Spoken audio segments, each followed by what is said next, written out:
En este momento, sábado de el año 2023,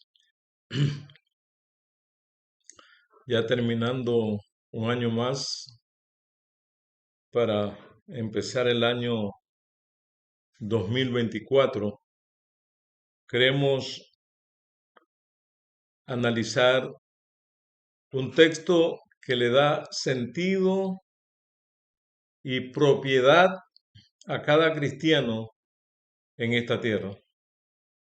Vamos a orar primero. Bendito Padre, gracias en esta noche por tu amor y por tu misericordia. Queremos ensalzar tu nombre, glorificar tu nombre y magnificar tu nombre.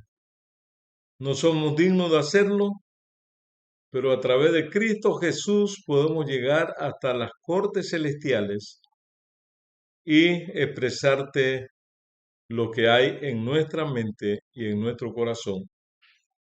Bendice a todos nuestros amigos y amigas del mundo entero, a los hermanos y hermanas que puedan gozar de tu presencia, del poder de tu palabra y de tu grata compañía. En el nombre de Cristo Jesús. Amén.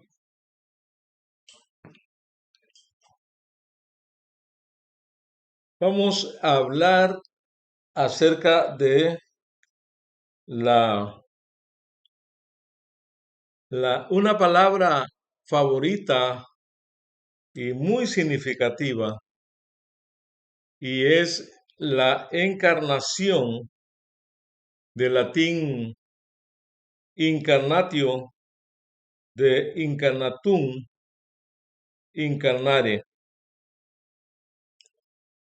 Es para los cristianos el momento en que el Verbo de Dios, como Dios Hijo, se encarnó en Jesucristo por el poder del Espíritu Santo, asumiendo la naturaleza humana en el seno de la Virgen María, en obediencia a Dios Padre, para reconciliar a la humanidad. Ese momento lejano, pero ahora cercano, cuando se iba a producir ese milagro de la encarnación. El Señor Jesús, siendo Dios con el Padre y con el Hijo y con el Espíritu Santo, allí en alguna parte del universo, los tres están hablando y Jesús converge con el gran misterio de la encarnación.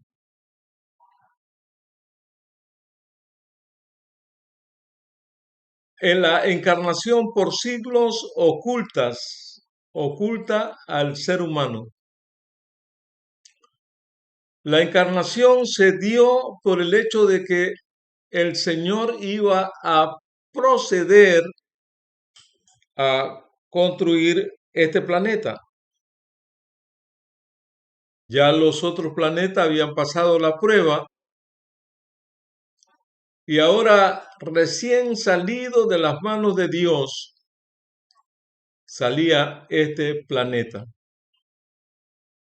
No tenía fecha de caducidad en el momento que salió de las manos de Dios, aunque Dios todo lo sabe.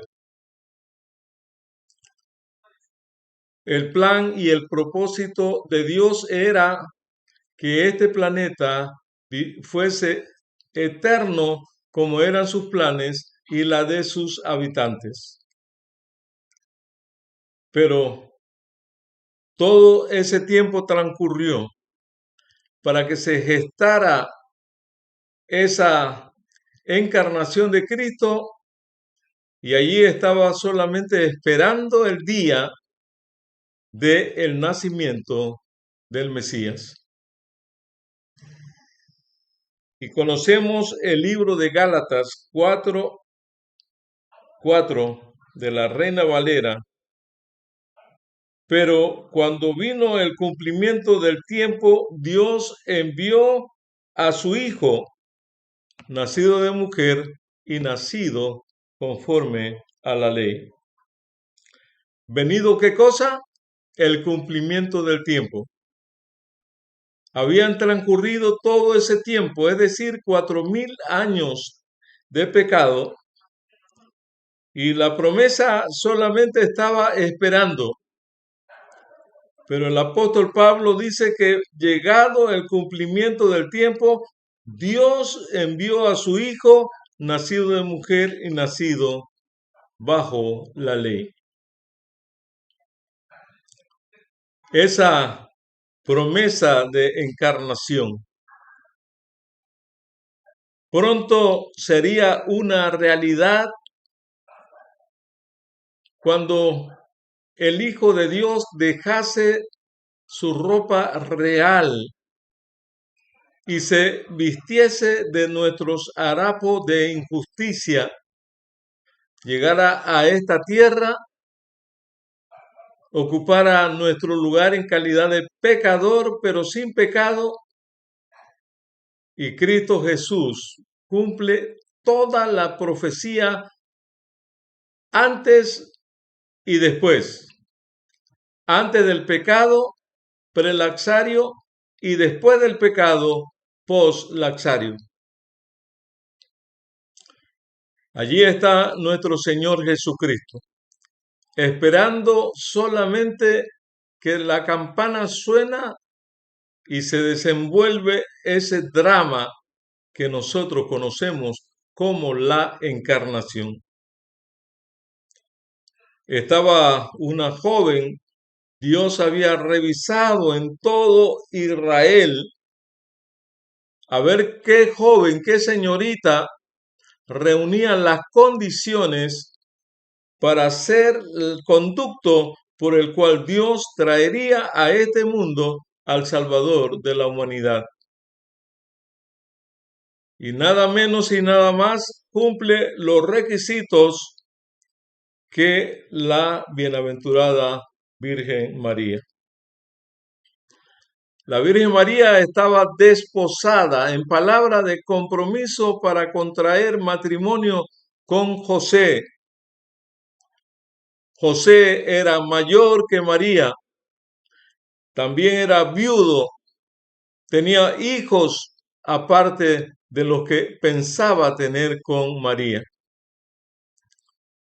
Llegó la hora, requirió o necesitó que un ángel del cielo descendiera para hablar con María y para hablar con José. María, el santo ser que nacerá será hijo del Altísimo.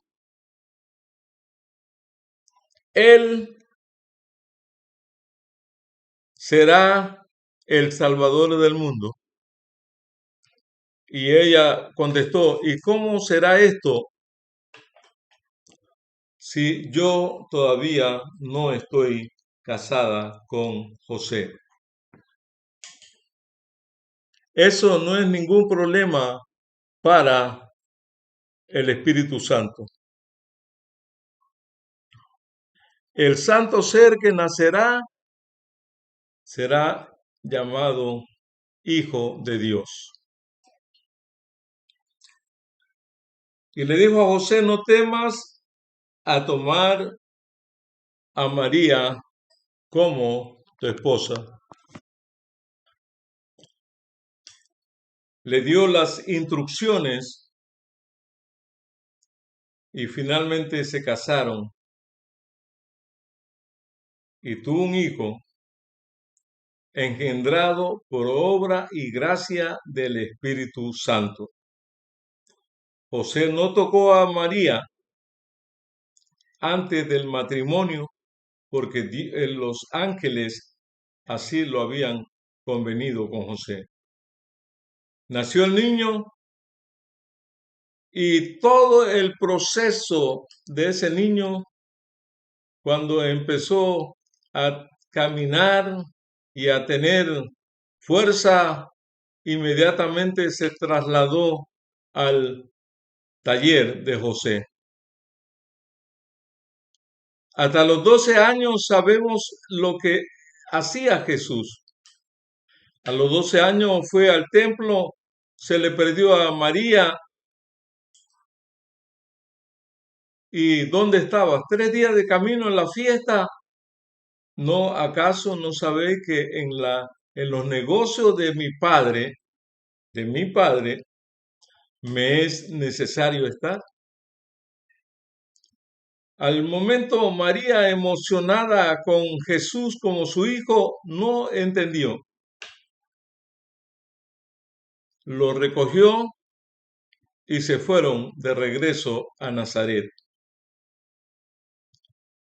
Y allí el muchacho crecía en sabiduría, dice Lucas, en gracia para con Dios y los hombres. Crecía física, mental, social y espiritualmente. Un crecimiento integral. Iba desarrollando a través de su madre una sabiduría extraordinaria. La palabra de Dios iba despertando en él cada día las facultades mentales. Como decía aquella escritora norteamericana, si se estudiase la Biblia como se debiese, los hombres adquirirían una amplitud de pensamientos, una nobleza de carácter, una firmeza de propósito raramente visto en estos tiempos. Y Jesús estudiaba la Biblia como se debiera. El Espíritu Santo allí estaba permanentemente con Jesús, guiándolo en cada momento de su existencia, y lo condujo hasta el último momento, cuando él dijo: Padre, en tus manos encomiendo mi espíritu. Allí se operó ese milagro de la encarnación. Jesús, siendo Dios, ahora se convierte en un niño, se produce lo que se conoce como la metamorfosis, el cambio, la transformación. Y ahora empieza Jesús a identificarse con la humanidad. Y fue creciendo hasta que llegó a cumplir 30 años. Nació el año 3 o 4 antes de la era cristiana. O sea, Jesús nace antes de él de una forma interesante. Se bautiza en el año 27 después de la era cristiana. Muere a los 30 años. Permanece 3 días en la tumba, y ese domingo de madrugada, el ángel encargado para tocarlo, para despertarlo, aunque él había dicho: yo tengo poder para entregar mi vida y tengo poder para volverla a tomar.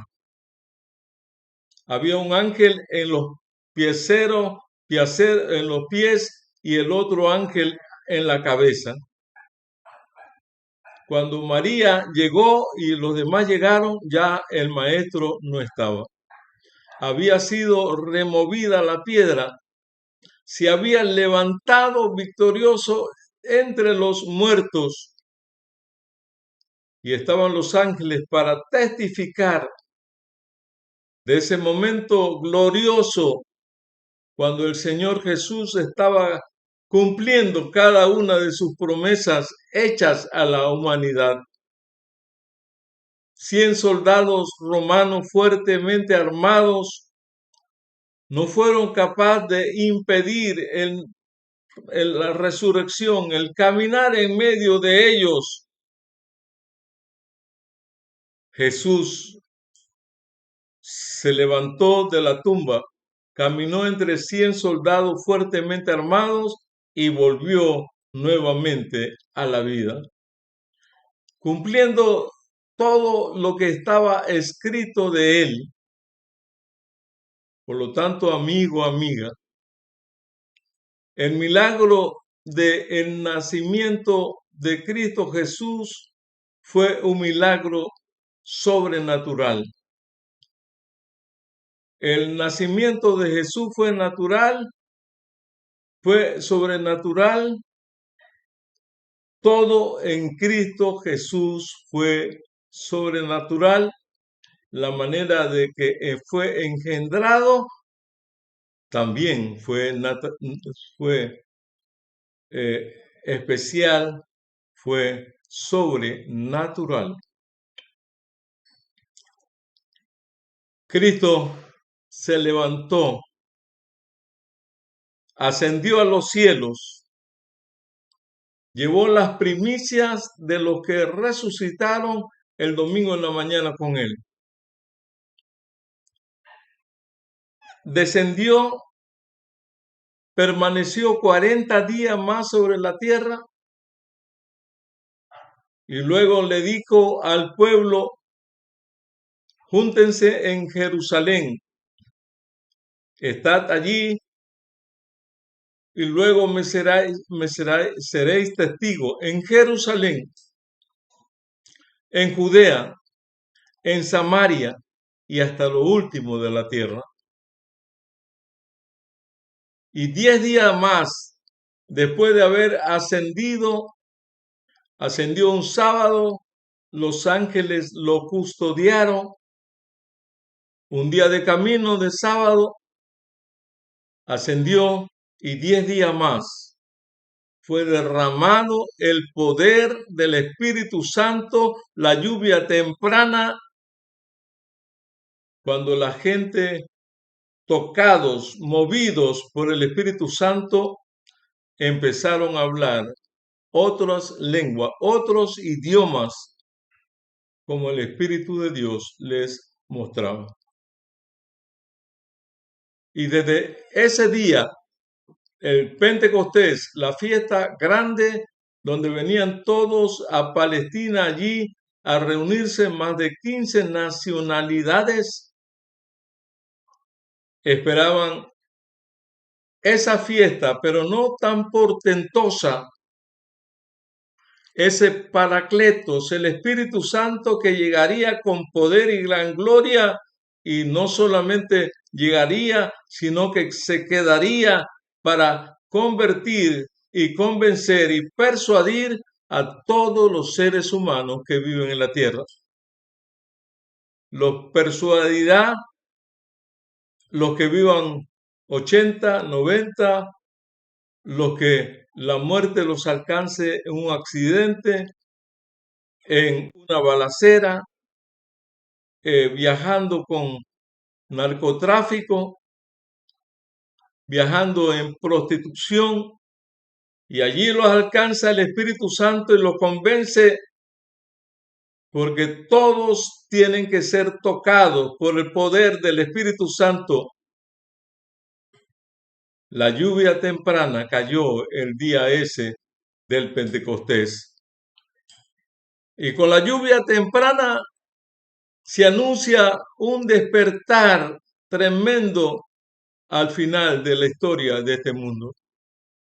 Cuando se anuncie la lluvia tardía, cosas mayores que las primeras se harán. Se predicará con poder y gran gloria. De aquí para allá, la ciencia aumentará. El deseo de vivir con Cristo aumentará. La gloria de Cristo se deseará. Todo ocurrió En aquel momento de la historia celestial, cuando se planificó la reencarnación, la encarnación, el plan se llevó, se ejecutó y ahora estamos esperando la segunda parte del plan. Y es lo que solamente el Padre sabe, la segunda venida de Cristo. Cuando llegue Él a este mundo, a esta tierra, a recoger a todos sus hijos de los 4 ángulos de la tierra para llevarlos a vivir con Él por toda la eternidad. Dale gracias a Dios que te liberó, que te señaló el camino de la salvación y ahora tienes que decirle a otros que Cristo murió por ellos y que tiene un lugar más seguro, más hermoso, que es la Canaán celestial. ¿Cuántos están gozosos con el plan de Cristo Jesús de sentarnos a los pies del Maestro para que Él nos explique cómo fue que operó esta metamorfosis, este proceso de la encarnación, donde la divinidad se separan con la humanidad, pero Cristo llevará por la eternidad la humanidad 100% hombre y 100% Dios. A Jesús lo conoceremos, al Padre también, al Espíritu Santo debemos conocerlo porque Él está trabajando con nosotros. Él es el que nos convence de pecado, de justicia y de juicio. ¿Cuántos en esta tarde queremos decirle a Jesús, Señor, tú tienes ese poder de la metamorfosis, de la transformación, del cambio, porque tú eres el gran rey, el gran poderoso, el que descendió al lugar más oscuro de la tierra y luego subiste a las cortes celestiales, llevando consigo la victoria sobre la muerte y el aguijón, y has prometido que todos los que alguna vez han vivido y nacido en este mundo serán benefactores de ese don, de esa gracia, de ese milagro, de ese amor inmensurable que tú nos ofreces a través del Maestro Cristo Jesús. ¿Cuántos queremos orar en esta hora? Inclinamos el rostro. Padre nuestro, gracias te damos en esta noche, en esta mañana, en esta tarde, por tu palabra inspirada, revelada, autorizada, tu palabra que conmueve, que renueva, tu palabra que nos hace nuevo y que cumplirá en nosotros todo lo que tú has permitido que se haga a través de tu palabra. Que tu palabra siga corriendo, siga tocando vidas y que tu Espíritu Santo continúe siendo nuestro paracletos, nuestro consejero, nuestro guiador, nuestro redentor, nuestro salvador, juntamente con la divinidad. En el nombre de Cristo Jesús. Amén. Amén.